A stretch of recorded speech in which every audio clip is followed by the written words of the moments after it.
Have you ever felt something was off about someone, but you couldn't quite put your finger on it? They say all the right things. They smile at all the right moments, but deep down, something feels wrong. Carl Jung discovered that most people look for the wrong signs when trying to spot fake people. They watch for nervousness, for slips in the story, for obvious lies. But Jung found that the real danger signs are the opposite. The most fake people aren't the ones who mess up. They're the ones who never mess up at all. Jung called this identification with the persona, and once you understand what he discovered, you'll never miss these signs again. Because the truth is, fake people don't reveal themselves through their mistakes. They reveal themselves through their perfection. And that perfection is exactly what makes them so dangerous. Let me show you the specific pattern Jung identified that 99% of people completely miss. Because once you see it, you'll realize you've encountered this before. You just didn't know what you were looking at. Jung spent decades working with patients in his clinic in Zurich, and he noticed something disturbing. Some of his most troubled patients weren't the ones who came in crying or admitting their problems. The most dangerous ones walked in with perfect posture, perfect stories, and perfect smiles. They had an answer for everything. They never contradicted themselves. They seemed to have their lives completely together. But Jung saw through it. He called it identification with the persona. The persona is the mask we all wear in public. It's the version of ourselves we show to the world. We all have one. That's normal. That's healthy. Jung understood the persona as a necessary bridge between the ego and society. But some people take it too far. They wear the mask so long that they forget there's a face underneath. The mask becomes their entire identity. And when that happens, Jung said, you're dealing with someone who has become unconscious of their own shadow. Here's why understanding this matters to your actual life. When someone identifies completely with their persona, they're not just hiding their real self from you. They're hiding it from themselves. They've buried everything real so deep that they don't even know it's there anymore. Their shadow, all those parts of themselves they can't accept, gets pushed down into the unconscious. And it doesn't just disappear. It grows. It gets darker. It gets stronger, like pressure building in a sealed container with no release valve. Jung discovered that these people show a specific warning sign: uncanny perfection. They never have bad days. They never say the wrong thing. They never show anger, sadness, or fear at the wrong time. Everything about them feels smooth, rehearsed, performed. And most people think this is a good thing. They think, wow, this person really has it together. But Jung knew better. Because here's what he understood about human psychology. Real human beings are messy. We contradict ourselves. We have bad days. We say things we regret. We show emotions that don't match the situation. That's not a flaw. That's proof we're actually real. That's proof there's a genuine person underneath the social performance. But people identified with the persona can't afford that. Their entire existence depends on maintaining the perfect image. So they control everything, every word, every expression, every gesture, every micro movement of their face. Think about the last time you met someone like this. Maybe it was at work. Maybe it was someone your friend introduced you to. Maybe it was a new romantic interest. They seemed amazing at first. Too amazing. They said exactly what you wanted to hear. They laughed at exactly the right moments. They showed interest in exactly the right things. It felt like meeting someone custom designed for you. And this is where it gets really disturbing. Because when you talk to someone like this, even though they're saying nice things, even though they're smiling and nodding and seeming to care, something feels empty. You walk away from conversations with them feeling drained, feeling hollow, feeling like you just talked to a robot instead of a person. Jung described this as a lack of soul or vitality in the interaction. It's your unconscious mind picking up on the fact that there's no real person there. Just a performance, just a mask with nothing authentic behind it. Your gut knows something's wrong, but your conscious mind can't figure out what. Because logically, this person is perfect. They're saying all the right things. They're doing all the right things. There's nothing you can point to and say, see, that's the problem. But the problem isn't what they're doing. The problem is what they're not doing. They're not being real. They're not being human. They're being a carefully constructed character designed to get what they want from you. But the perfection isn't even the most dangerous part. This is critical to understand. The most dangerous part is what happens when you threaten their mask. Because remember, for these people, the mask isn't just an act they put on. It's their entire identity. It's all they have. Without the mask, they don't exist. They don't know who they are. So when you challenge it, when you question it, when you accidentally poke a hole in it, they don't just get defensive, they explode. Jung documented this pattern over and over in his clinical work. He observed that individuals who maintain an unnaturally perfect social presentation will exhibit disproportionate reactions when their constructed image faces any threat. This is what Jung called ego inflation, or the ego identifying with something beyond its capacity to integrate. Not because you did something terrible, but because you made them look bad. You made other people see a crack in the mask. And they can't allow that. Their entire psychological structure depends on everyone believing the performance. This is a classic manifestation of ego defense mechanisms operating at maximum intensity. But it's not normal defensiveness. It's not someone getting upset because you hurt their feelings. Empaths aren't broken. They're alchemists in progress. The Alchemist's Path gives you drills, Jung-based boundaries, and 3 exclusive chapter videos to turn overwhelm into clarity. By Surreal Mind, 236-page downloadable ebook in stock. Begin now at thesurrealmind.com. It's someone destroying you because you threatened their existence. They don't just argue back, they gaslight you, they twist reality, they make you question your own perceptions, they recruit other people to their side, they tell everyone you're crazy, you're unstable, you're the problem. They turn everyone against you, all to protect the mask. Let me give you a composite example based on patterns Jung extensively documented in his therapeutic practice. Imagine a colleague at work who's known for being helpful, professional, and always calm. Everyone loves them. Everyone trusts them.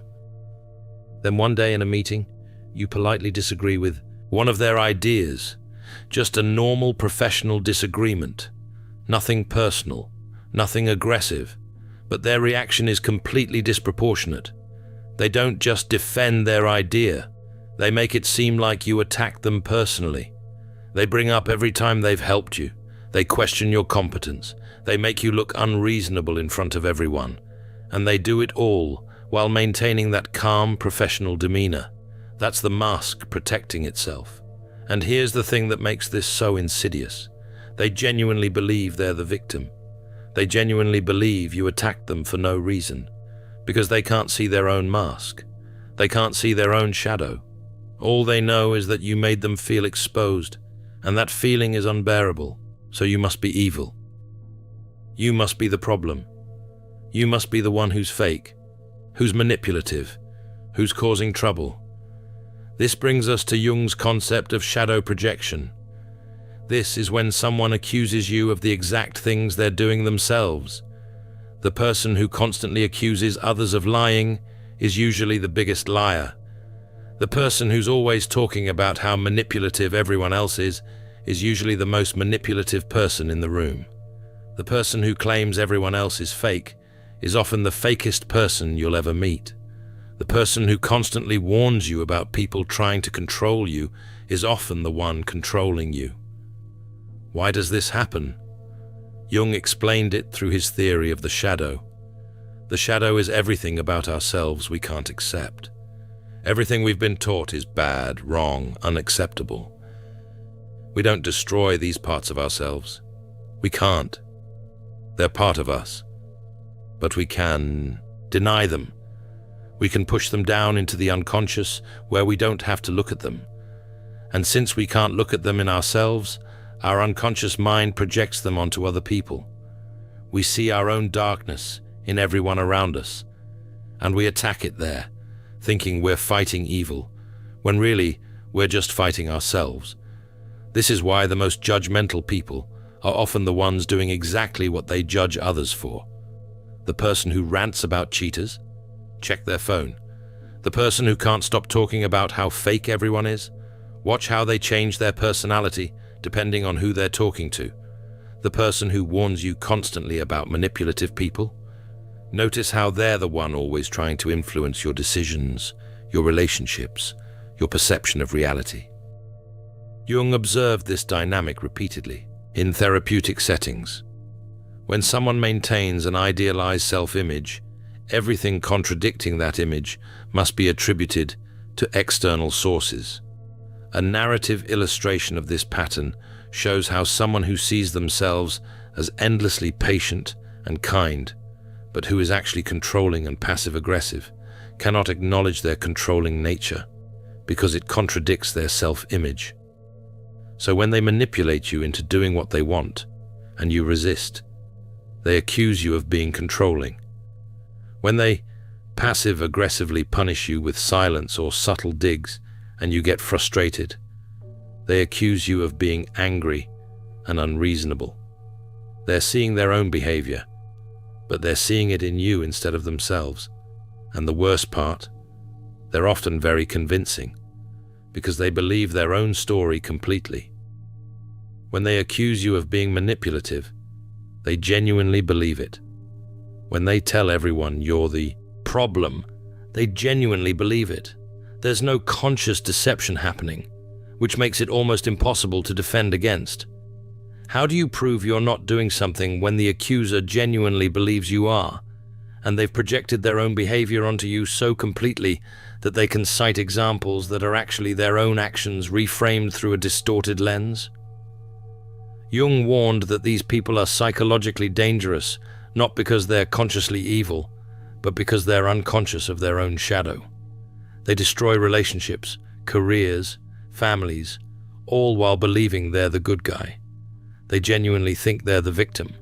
They genuinely think they're fighting against manipulation, cruelty, fakeness, when really, they're the source of all those things. They're fighting themselves, and you're just the screen they're projecting onto. But there's a pattern Jung warned about that we might call the savior complex. Some people identified with the persona don't present as perfect in an obvious way. They don't walk around talking about how great they are. They present as endlessly helpful, endlessly kind, endlessly giving. They're always there when you need them. They always know just what to say. They always offer to help. They volunteer for things. They remember your birthday. They bring you coffee. They listen to your problems. And at first, it feels amazing. Finally, someone who cares. Finally, someone who gets it. Finally, someone who's not selfish. You feel grateful. You feel lucky to have them in your life. You think, this is what a real friend looks like. This is what a good person looks like. But then you notice something. Their help always comes with strings attached. It's never freely given. Every favor becomes a debt. Every kind word becomes leverage. They keep track of everything they've done for you. Not openly at first, but it's there.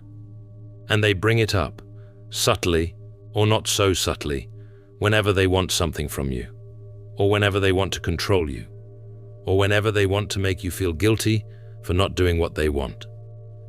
Jung understood something crucial about authentic compassion versus performed generosity. True giving is not a transaction. When someone genuinely cares about you, they help because they want to see you happy, successful, healthy. Not because they want something from you, not because they're building up credit they can cash in later. But for people identified with the persona of the perfect helper, their kindness is transactional. They're not helping because they care. They're helping because it maintains their image and, gives them power over you. We can examine this dynamic through a composite case study reflecting patterns Jung observed across multiple patients in his clinical practice. Consider someone in your life who's always the first to offer help. They drive you to the airport. They help you move. They listen to you vent about your problems for hours. They bring you soup when you're sick. And it all seems so genuine, so caring. But then one day, you can't help them with something. Maybe you're busy. Maybe you're dealing with your own crisis. Maybe you just need to say no for your own well-being. And suddenly everything changes. They bring up every single thing they've ever done for you. They make you feel like the most ungrateful person alive. They tell you, after everything I've done for you, this is how you treat me? They make you feel like you owe them, like you're betraying them by having boundaries. That's what happens when helping becomes a neurotic compulsion rather than authentic care. And it's insidious because it makes you feel like you're the bad guy. You start questioning yourself. Maybe I am ungrateful. Maybe I do owe them. Maybe I'm being selfish. But here's what Jung understood about the human psyche. If someone's reminding you of everything they've done for you, it wasn't authentic generosity. It was investment. And now they're calling in the debt. Jung famously said, "I'd rather be whole than good." This is what he meant. These people are so attached to appearing good, appearing perfect, appearing generous, that they've lost touch with their wholeness. They've denied their shadow so completely that they can't be authentic anymore. They can only perform. And that performance always comes with a price. Nobody's perfect. Real people are flawed. Real people are inconsistent. Real people have limits to their patience, their generosity, their understanding. And anyone who seems perfect is hiding something massive. Jung discovered through decades of clinical observation that the nicer the mask, the darker the shadow beneath it. The more someone insists they're always kind, always patient, always understanding, the more you should worry about what they're repressing. Because all that denied darkness doesn't just disappear. It doesn't magically transform into light. It builds up pressure. And eventually, it has to come out. It has to erupt. And when it does, it's catastrophic. When the mask finally slips, when the shadow finally erupts, it's devastating. Jung documented cases where the kindest, most gentle, most perfect people would suddenly become cruel beyond imagination. Not because they changed, but because the real them, the shadow they'd been denying for years or decades, finally broke through the defenses. And when it breaks through, it's not proportional. It's not measured. It's explosive. It's everything they've been holding back unleashed all at once. Jung called this phenomenon enantiodromia, the tendency of things to change into their opposite when taken to an extreme. A teaching illustration based on Jung's therapeutic observations shows this pattern clearly. Imagine someone who's been the perfect spouse for 20 years. Never raises their voice, never complains, never asks for anything, just endlessly patient, endlessly understanding, endlessly giving, always supportive, always accommodating, always putting their partner's needs first. Then one day, something small happens, a forgotten anniversary, a minor criticism about dinner, something that, in any normal relationship, would be a brief disagreement and nothing more. And suddenly this perfect person transforms. They don't just get angry. They say things designed to destroy. They reveal resentments from 15 years ago. They bring up every mistake, every flaw, every moment of disappointment. Things you didn't even know bothered them. Things they claimed were fine at the time.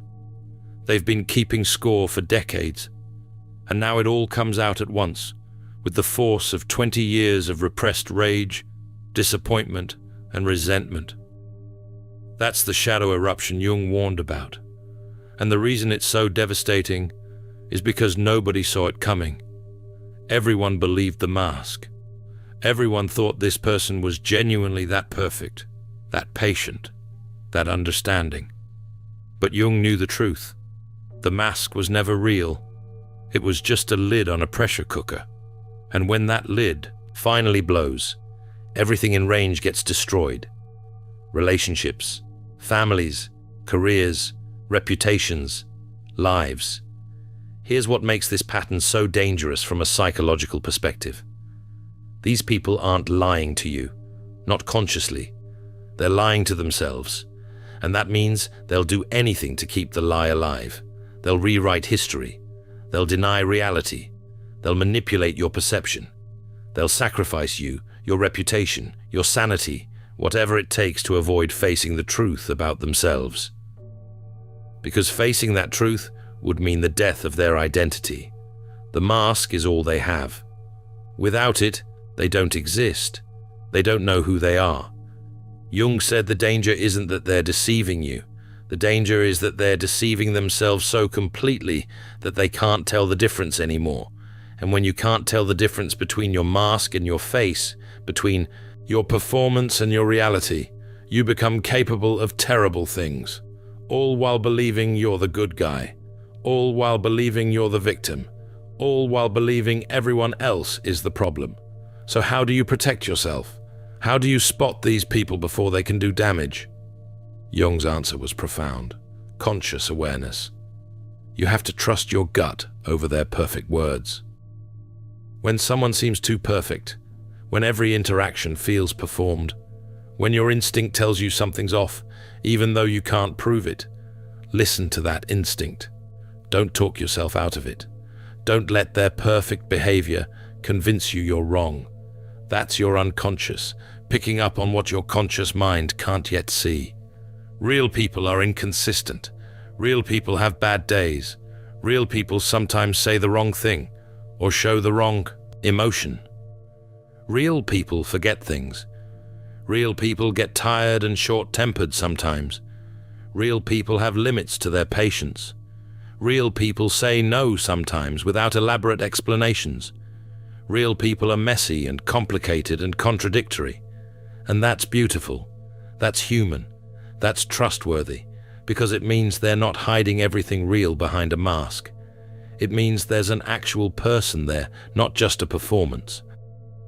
The people identified with the persona, the unconscious ones, are the ones who never slip up. The ones who are always on. The ones who perform perfection like it's their job. Because for them, it is their job.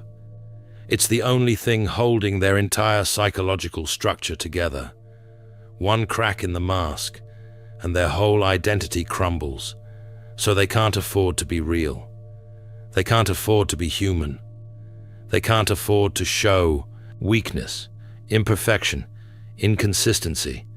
And that makes them dangerous, because anything that threatens the mask threatens their existence, and they'll destroy that threat by any means necessary.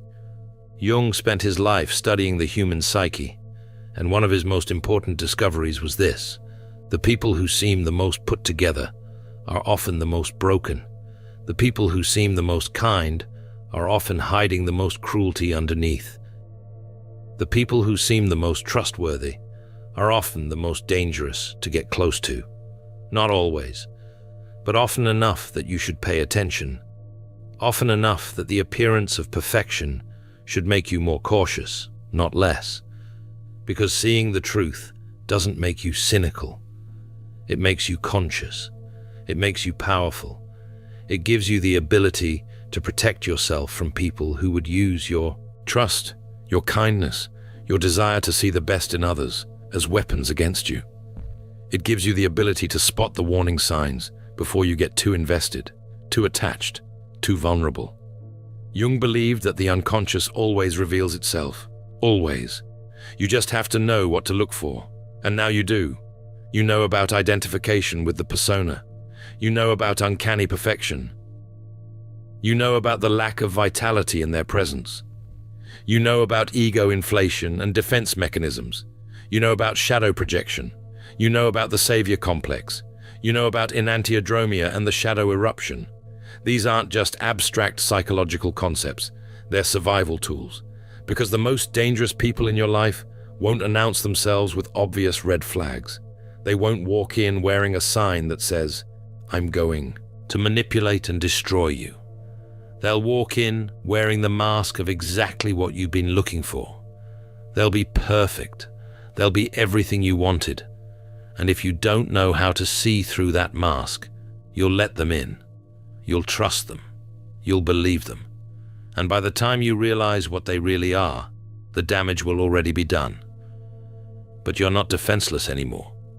You know the signs. You know the pattern.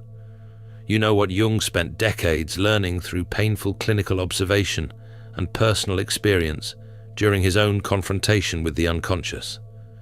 People identified with the persona reveal themselves not through their imperfections, but through their perfections, through the things they never do, through the emotions they never show, through the consistency that's just a little too consistent, through the kindness that's just a little too calculated.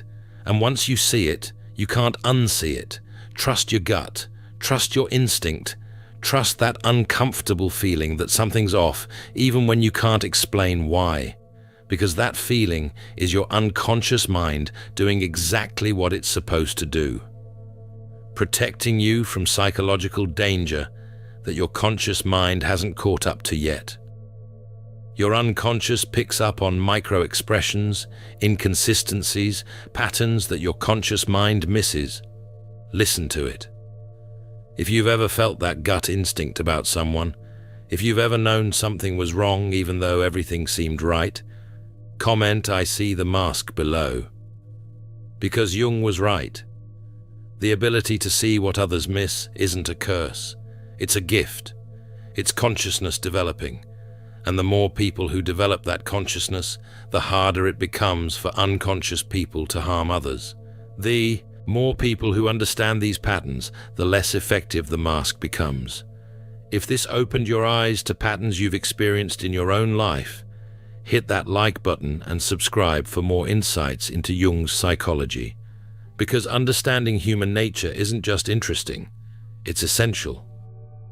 It's how you protect yourself, your relationships, and your sanity in a world where many people are unconscious of their own shadow. It's how you tell the difference between someone who's genuinely integrated and someone who's performing integration. And that difference could save your life. In The Alchemist's Path, perception training for empaths, you'll turn overwhelm into wisdom with practical drills, Jung-inspired boundaries, and step-by-step perception training. This guide includes 3 exclusive chapter videos to deepen each lesson. Written by Surreal Mind, 236 pages, beautifully designed 8.5 by 11 downloadable ebook, in stock now. Start your training today. Feel deeply while thinking clearly. Get The Alchemist's Path at thesurrealmind.com.